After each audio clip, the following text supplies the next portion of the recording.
Nah, pagi ini saya akan sharing dengan saudara sebuah pengajaran firman Allah yang pagi ini saya berikan judul iman versus penglihatan. Saya mencoba ingin menanamkan, mencapaikan pada saudara bahwa musuhnya iman itu adalah apa yang kita lihat. Musuhnya iman justru adalah penglihatan kita, apa yang kita lihat di hadapan kita. Itu mungkin sakit penyakit kita. Ya, yang kita lihat adalah tantangan kita, kesulitan kita, jalan buntu kita. Dan seringkali yang kita lihat itu membuat iman kita goyang, goyah. Iman kita bahkan hancur lebur dengan apa yang kita lihat. Iman bisa goyah karena dengan apa yang kita lihat. Iman itu musuhnya penglihatan. Mari kita baca sebuah kisah yang tidak asing buat setiap kita. 1 Samuel pasal 17 ayat 23 dan 24. Kayaknya kita sama-sama baca saja dua ayat ini bersama-sama saudara ya. 1 Samuel 17 ayat 23 sampai 24 bersama 2-3. Sedang ia berbicara dengan mereka, tampillah maju pendekar itu namanya Goliat, orang Filistin dari Gad, dari barisan orang Filistin.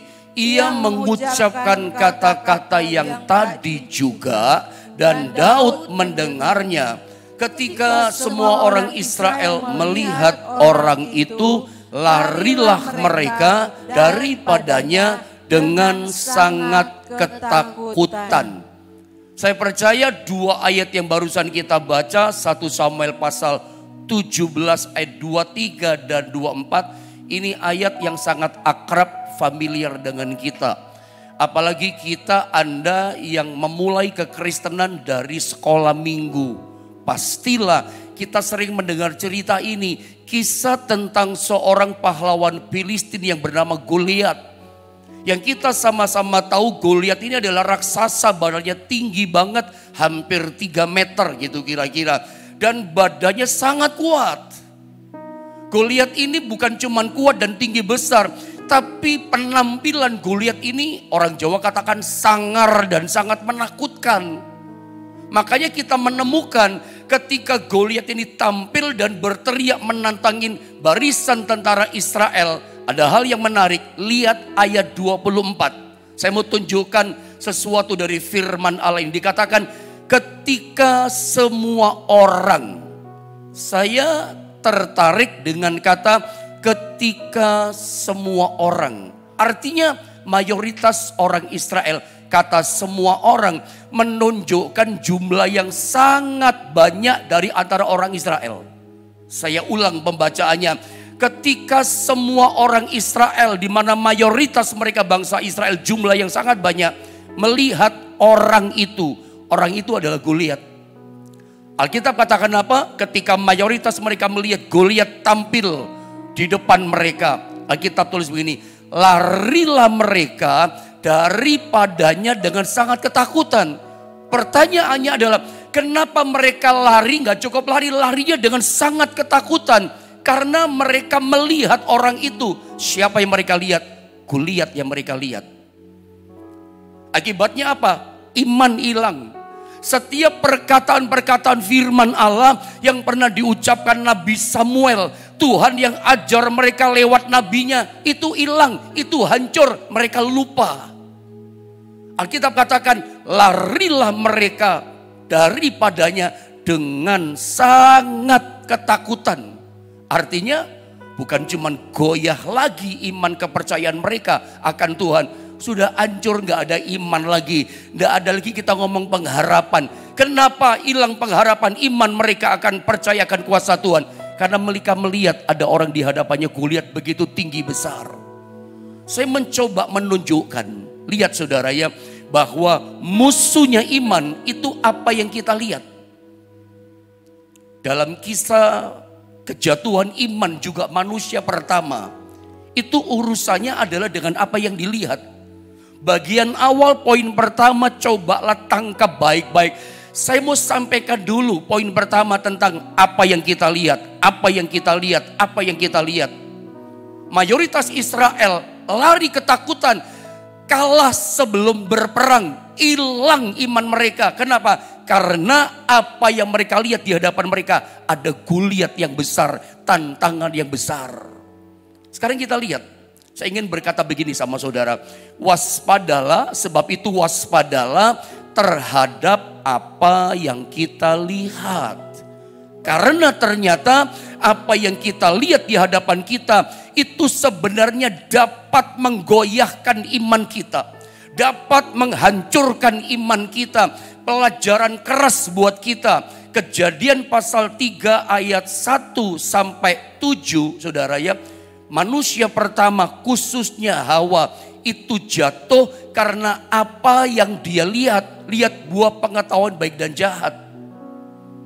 Jadi saya ingin berkata begini, iblis si setan si jahat ini memakai apa yang kita lihat itu dijadikan alat bikin hancur iman kita. Iblis itu kalau serang kita, goyahkan iman, bikin ragu kita, bikin bimbang kita akan kuasa Tuhan. Dia pakai alat yang namanya mata kita yang kita lihat itu. Hawa, kalau saya mau cerita secara kronologis, sebetulnya Hawa itu sudah melihat yang baik. Tuhan juga pakai hukum melihat, iblis tiru-tiru pakai hukum melihat. Apa yang dilihat pakai hukum melihat. Kalau Anda di rumah nanti punya kesempatan, tolong baca dalam Kejadian pasal 1. Ketika Tuhan menciptakan langit dan bumi serta segala isinya, hari pertama dia menjadikan dia lihat semuanya baik. Hari kedua, hari ketiga, hari keempat, hari kelima, dia lihat semua ciptaannya itu baik adanya. Dia lihat, Allah pakai hukum melihat, dia melihat semuanya baik.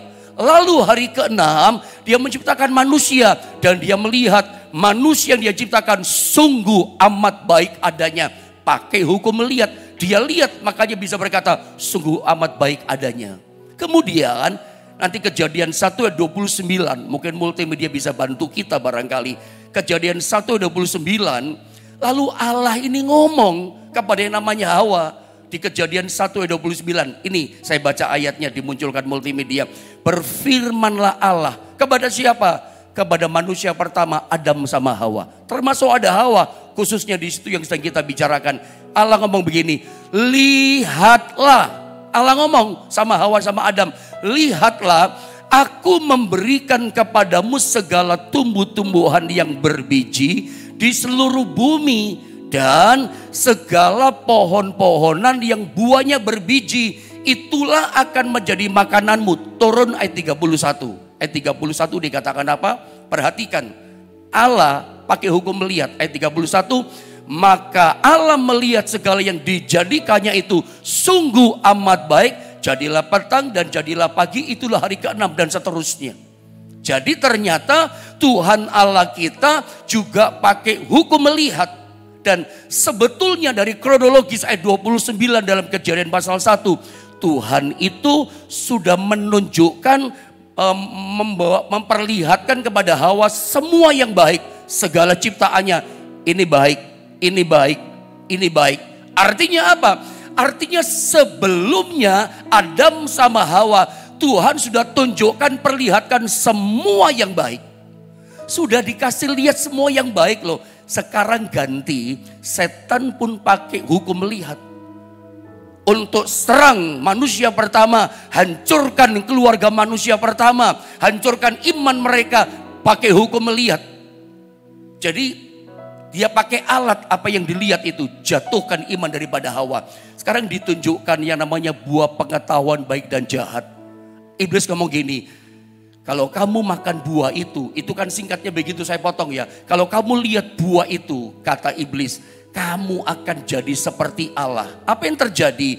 Di ayat ke-6 dalam gambar tadi, coba tunjukkan gambar, lihat ayat yang ke-6, saya bacakan ayat 6. Ini saya potong ya saudara ayatnya. Nanti Anda baca di rumah Kejadian 3 ayat 1 sampai 7. Sekarang langsung ayat yang ke-6. Ketika iblis berkata, lihat buah itu, kalau kamu makan, kamu seperti Allah. Lalu ayat 6 berkata begini, perempuan itu melihat, Hawa melihat bahwa buah pohon itu baik untuk dimakan dan sedap kelihatannya. Lagi pula pohon itu menarik hati. karena memberikan pengertian, itu kan kata iblis kan, mulai tertarik dia. Lalu ia mengambil dari buahnya dan dimakannya dan diberikannya juga kepada suaminya yang bersama-sama dengan dia, dan suaminya pun memakannya. Jadi manusia pertama itu ternyata jatuh, kehilangan iman, bahkan hancur imannya, tidak taat lagi sama Tuhan, diusir keluar dari Taman Eden. Gara-garanya apa? Apa yang dia lihat. Poin pertama, saya ingatkan, kita bicara apa yang kita lihat. Sebab iblis hancurkan kita, serang kita, bikin goyah iman kita pakai hukum melihat. Jadi dia pakai alat untuk melihat ini, goyahkan iman kita. Makanya dalam 2 Korintus pasal 5 ayat 7, firman Allah itu berkata begini, sebab hidup kami ini, kata Rasul Paulus, adalah hidup karena percaya. Saya ulang sekali lagi, sebab hidup kami ini adalah hidup karena percaya. Dan apa dikatakan? Bukan karena melihat. Apa yang dimaksudkan firman Allah ini? Saya tulis di bawah kesimpulan intinya.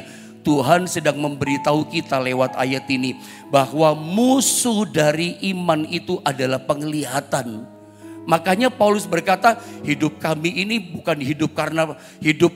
adalah hidup karena percaya, bukan karena melihat.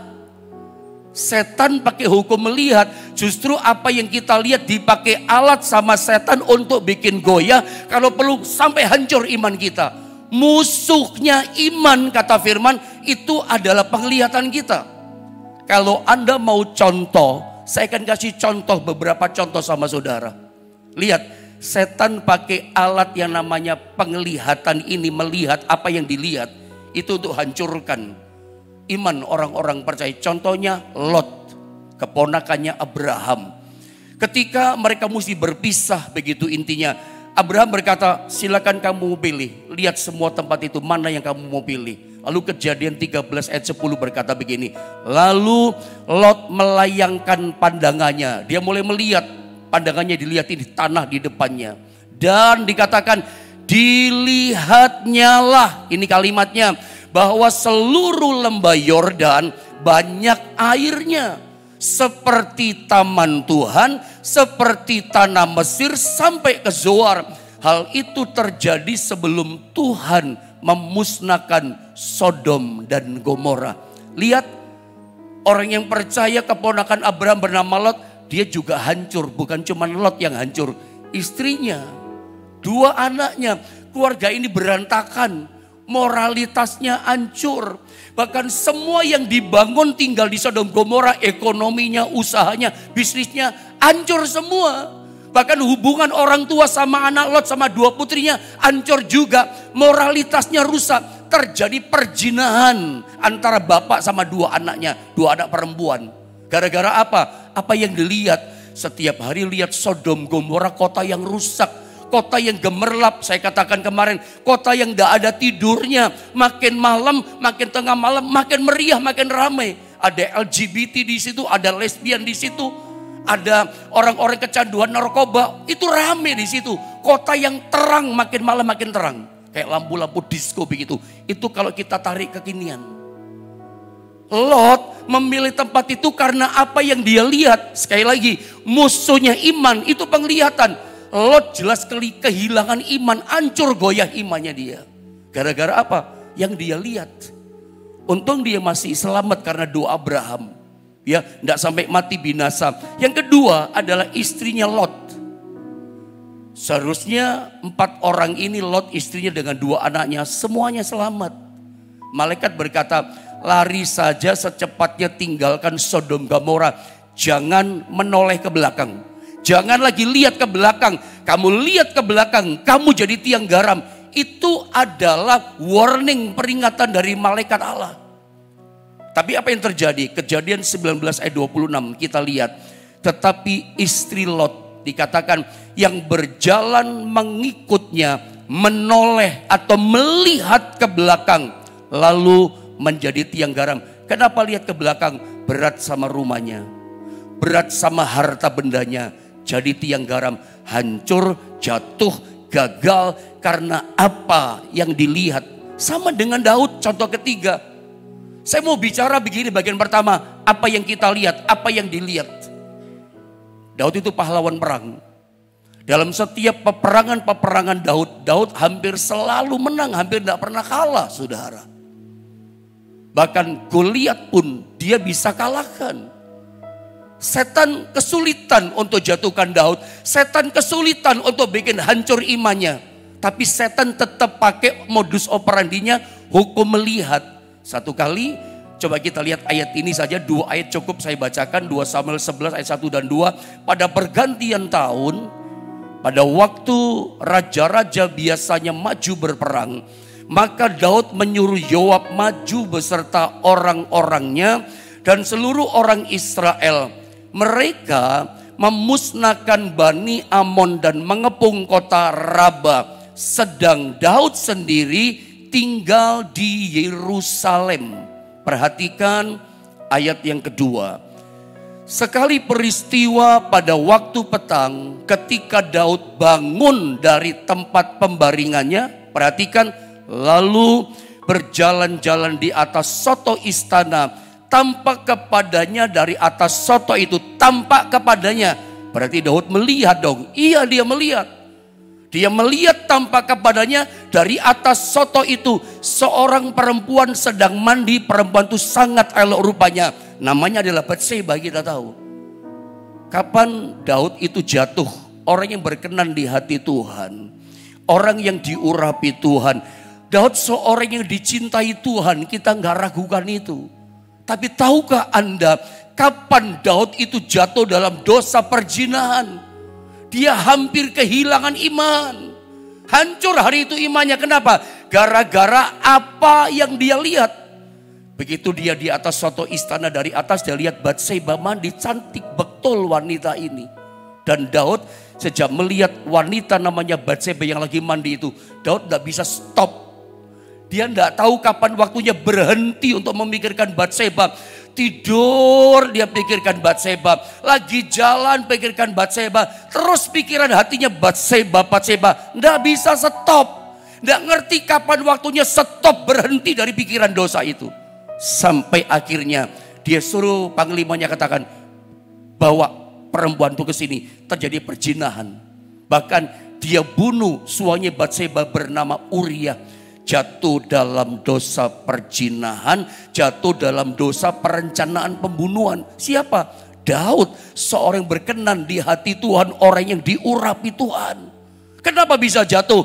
Dia jatuh karena apa yang dia lihat. Poin pertama ini, saya cuma masih bicara tentang apa yang kita lihat, apa yang kita lihat.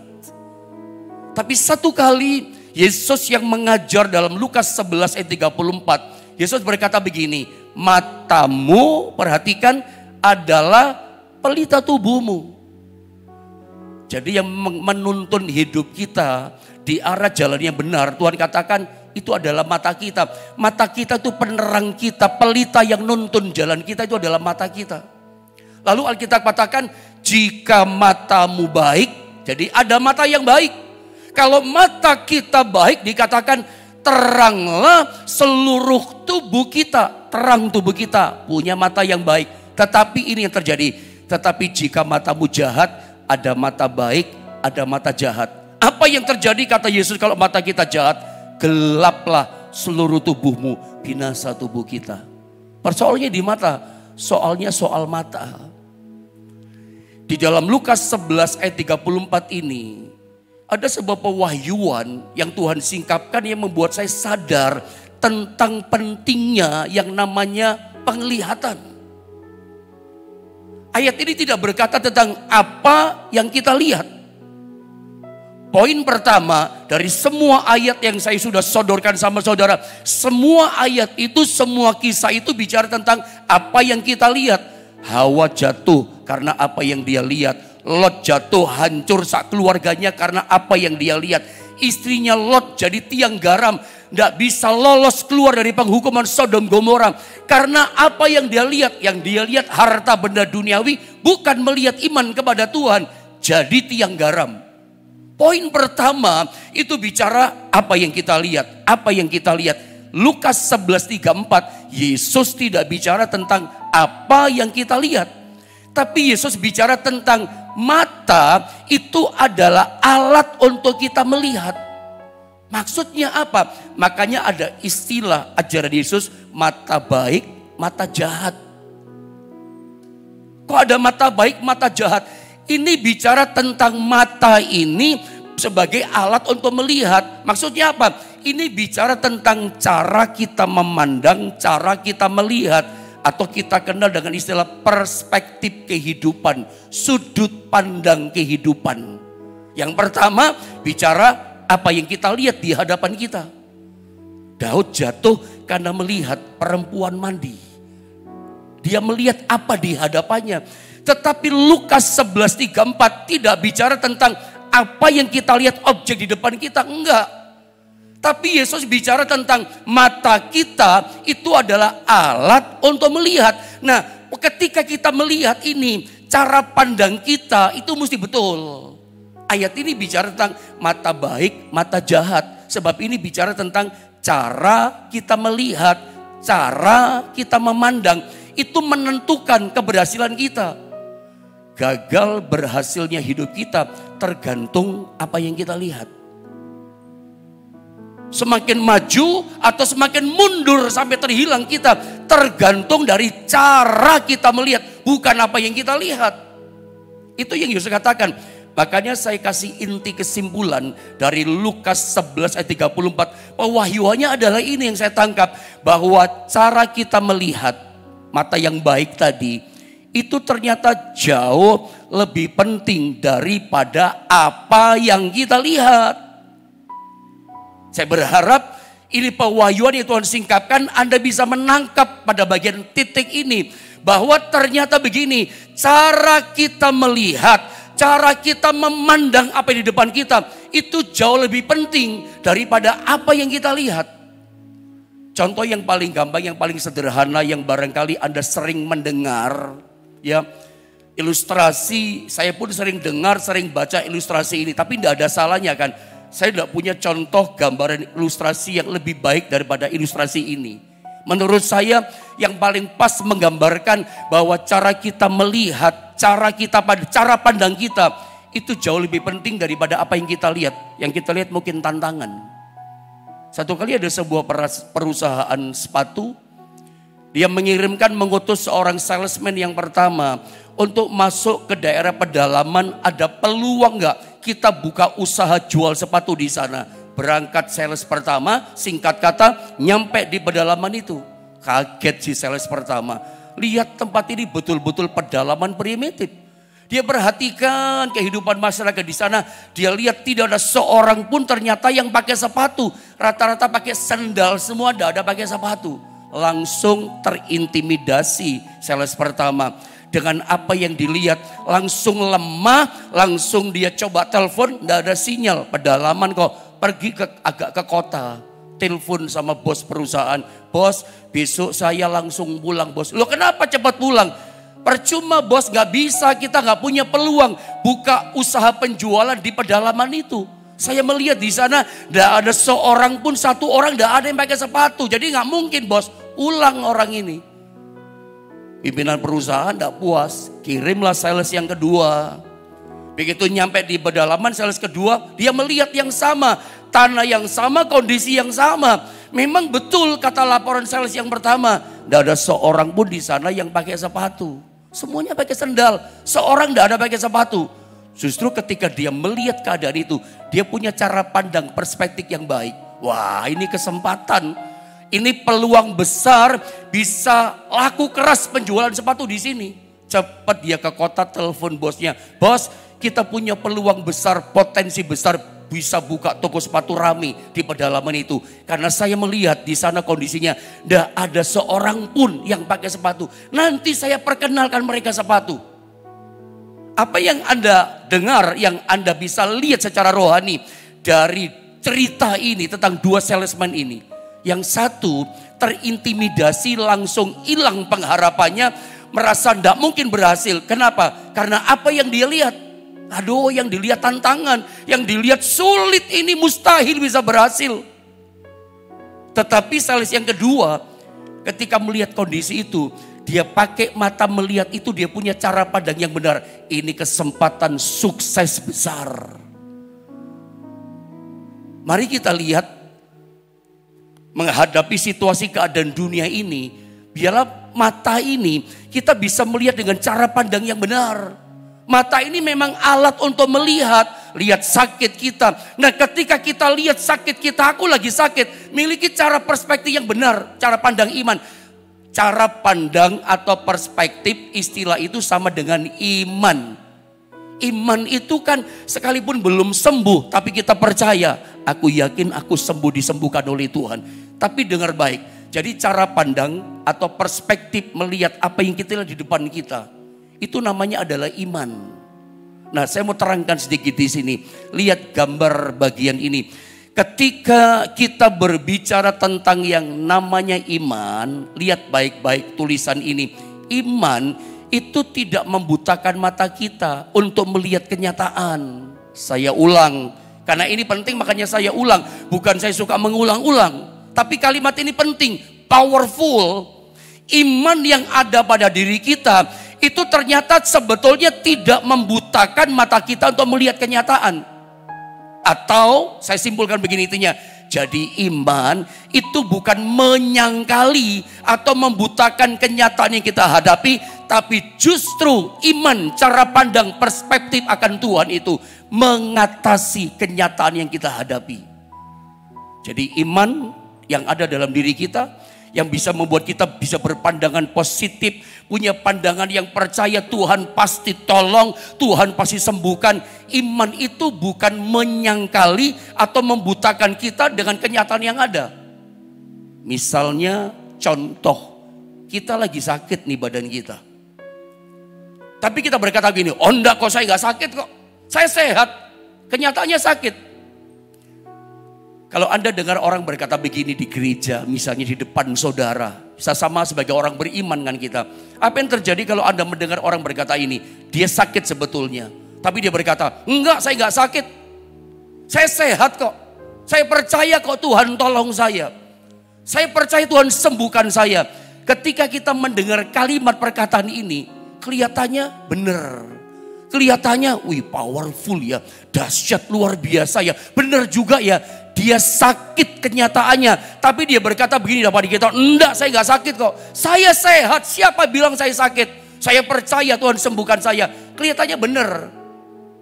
Ketika saya coba renungkan yang diajarkan Yesus dalam Lukas 11 tadi, harusnya kita ngomong begini yang benar. Ya memang saya sakit, tubuh saya lagi sakit, tapi aku percaya, saya percaya kok Yesus sanggup dan bisa sembuhkan saya. Melihat kenyataan sakit. Iman itu bukan membutakan mata kita. Iman itu bukan menyangkal dengan apa kenyataan kita hadapi. Kita mungkin sedang dalam problema yang berat. Kita sedang buntu jalannya. Lagi goncang ekonomi, keuangan, bisnis, pekerjaan. Itu realitanya. Itu kenyataannya. Itu yang kita lihat. Iman bukan menjadikan kita buta. Menyangkali, enggak kok aku udah bangkrut, enggak kok aku udah jalan buntu. Anda bisa berkata gini sebetulnya, berdasarkan ajarannya Tuhan, mata baik mata jahat tadi. Memang saya sedang jalan buntu. Memang persoalanku yang kuhadapi sekarang lagi berat, lagi goyang Pak, ekonomi, bisnis, usaha, pekerjaanku. Tapi aku punya iman Pak, aku percaya Tuhan pasti sanggup membereskan masalahku. Nah ini baru iman, ini baru cara pandang yang benar. Ini baru namanya mata iman yang baik. Melihat kenyataan tapi punya cara pandang. Aku percaya Tuhan tolong aku. Barangkali coba lihat gambar ini.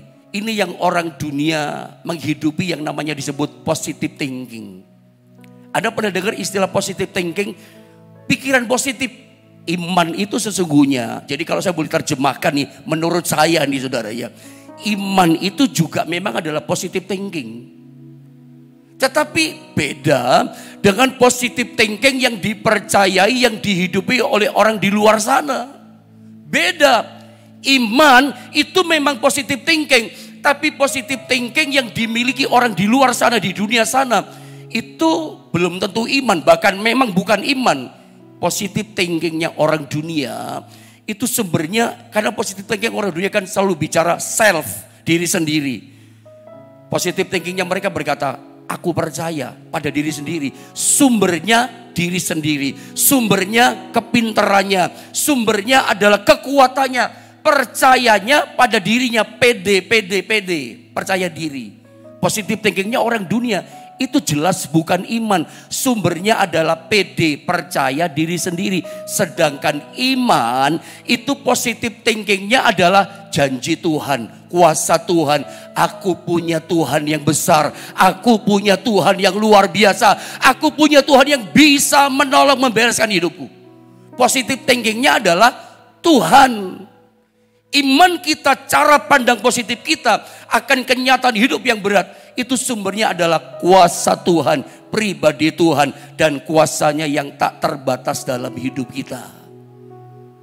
Makanya saudara, poin pertama bicara apa yang kita lihat seringkali menjatuhkan kita.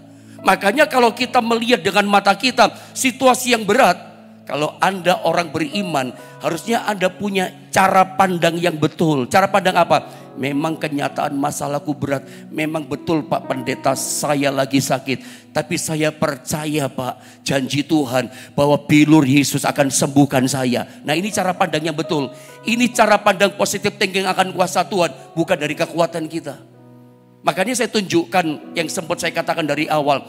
Bukti kita beriman itu adalah berubahnya cara pandang kita akan kenyataan hidup yang kita hadapi. Saya mau tanya sama saudara, apakah Anda semua bagian adalah orang-orang yang percaya dan beriman kepada Tuhan? Kalau betul kita adalah orang yang sungguh-sungguh percaya, sungguh-sungguh beriman kepada Tuhan. Buktinya apa orang beriman? Cara pandang kita akan kenyataan hidup itu pasti berubah. Tidak sama dengan Daud lagi zaman perjanjian lama. Satu contoh dengan cepat saja dengan waktu yang ada. Dalam 1 Samuel 17 ayat 25-26. Apa yang dilihat oleh orang Israel itu orang yang sama, Goliat. Saul dan tentara-tentara pasukannya yang dilihat sama dengan dilihat oleh Daud. Mereka lihat Goliat, Saul dan tentaranya, mereka ketakutan. Dengan apa yang mereka lihat. Daud juga melihat yang sama. Mari saya tunjukkan ayatnya, saya baca dengan cepat ya. Mulai dari mana? Saya baca saja deh saudara ya. Berkatalah orang-orang Israel itu, sudahkah kamu lihat? Ada kalimat ini kah? Berkatalah orang-orang Israel itu, ngomong sama Daud, ngomong gini, hai Daud, sudahkah kamu lihat orang yang maju itu, Goliat yang maju itu? Daud berkata, sudah, itu sama, itu Goliat. Sesungguhnya ia maju untuk mencemoohkan orang Israel. Dan seterusnya, yang penting ada ngerti ya, nanti baca di rumah, ada cukup waktunya. 26, setelah lihat Goliat, itu dia Goliat, saya juga lihat. Lalu dikatakan 26. Lalu berkatalah Daud kepada orang-orang yang berdiri di dekatnya, apakah yang akan dilakukan kepada orang yang mengalahkan orang Filistin itu dan yang menghindarkan cemooh dari Israel? Siapakah orang Filistin yang tak bersunat ini sampai ia berani mencemoohkan barisan daripada Allah yang hidup? Lihat, kata-kata Daud itu kata-kata iman. Yang dilihat sama tantangannya raksasa, yang dilihat sama masalah yang besar. Saul dan semua Israel mayoritas ketakutan, mereka lari dengan sangat ketakutan. Tetapi kenapa gitu loh, Daud, seorang Daud yang masih muda, kok dia nggak ikut-ikutan lari sangat ketakutan? Yang dilihat sama, Daud itu orang beriman kepada Allah. Daud itu adalah orang yang percayanya kepada Tuhan. Orang percaya, orang beriman, melihat kenyataan di depan itu raksasa, masalah besar. Dia selalu punya cara pandang yang benar. Punya positive thinking akan kuasa Tuhan. Sampai Daud berkata begini, dikatakan siapakah orang Filistin yang tak bersunat itu? Siapa orang ini, Goliat ini? Kok berani nantangin barisan tentara Israel? Emangnya siapa dia? Kalimat ini menunjukkan kalimat yang positif. Tidak ada negatifnya, tidak ada takutnya, tidak ada ragunya. Dan dia berani hadapi Goliat. Dan pemenangnya yang keluar adalah Daud. Kenapa? Sebab dia percaya kepada Allahnya. Dia bukan percaya dengan apa yang dilihat. Oh, kalau besar aku pasti kalah. Enggak. Dia lebih percaya bergantung kepada kuasa Tuhan. Hari ini saya ingin Anda punya ini loh, mata iman yang bisa memandang masalah di depan kita. Bahwa Tuhan sanggup menolong kita. Dan contoh yang lain tentunya kita lihat 12 pengintai. Bilangan 14, 6 sampai 8. 10 pengintai berkata, kita gak bisa masuk. Kami lihat mereka besar, kita kayak belalang, kita ditelan mereka. Udah kita balik saja ke Mesir. Tapi 2 pengintai Yosua dan Kaleb, kami lihat, coba lihat ayat 6, 8. Saya langsung saja ayat yang ke-8 saudara ya. Ayat 8 nanti Anda baca di rumah.